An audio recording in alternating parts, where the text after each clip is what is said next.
ఏలూరులో శానిటైజేషన్ వ్యవస్థ మీద మరి స్పెషల్ డ్రైవ్ పెట్టడం జరిగింది.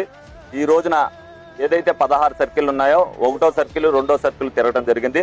అక్కడ అందరూ కూడా ఎంతమంది వర్కర్లు పనిచేస్తున్నారు, ఎవరు మేస్త్రి, ఎవరు శానిటైజేషన్ చేస్తున్నారు అనేది కూడా సచివాలయం సెక్రటరీ గారిని తీసుకోవడం, వాళ్ళిద్దరు నెంబర్లు కూడా అక్కడ పెట్టమని చెప్తున్నాం. వీళ్ళని ప్రజలతో అనుసంధానం చేసి ఎక్కడ ఏదన్నా లోపం ఉంటే వాళ్ళకి ఇంటిమేషన్ చేస్తే వాళ్ళు వెళ్ళి తెల్లారి సరిచేసేటట్టుగా ఈ వ్యవస్థను ఏదైతే వీళ్ళతో అనుసంధానం చేయాలనుకున్నామో ఆ విధంగా చేయడం జరుగుతుంది.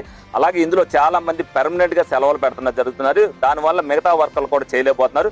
ఎవరైతే పెర్మనెంట్ గా అవుట్ సోర్సింగ్ లో ఉండి చేస్తున్నారో వాళ్ళని టెర్మినేట్ చేసి కొత్త వాళ్ళని పెడతానికి నిర్ణయం తీసుకోవడం జరిగింది. అలాగే ఇందులో వయసులో ఎవరైనా ఏజ్ పెరిగి కానీ లేకపోతే అనారోగ్యం కానీ ఉంటే వాళ్ళ కుటుంబీకుల్లో ఎవరో ఒకరిని పెట్టమని చెప్తున్నాం.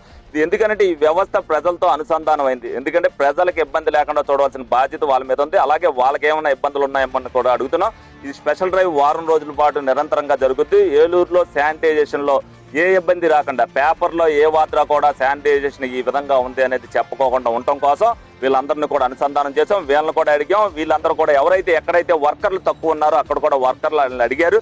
1లో 4 అడిగారు, 2వ దాంట్లో 4 అడిగారు. 2వ వార్డులో వచ్చేసరికి అందరికీ కూడా వాళ్ళని కూడా ప్రొవైడ్ చేయడం జరుగుతుంది త్వరలోనే. అలాగే కొన్ని చోట్ల ట్రాక్టర్లు తగ్గినాయి అన్నారు. అవి కూడా లీజుకి తీసుకోవడమో లేకపోతే కొత్త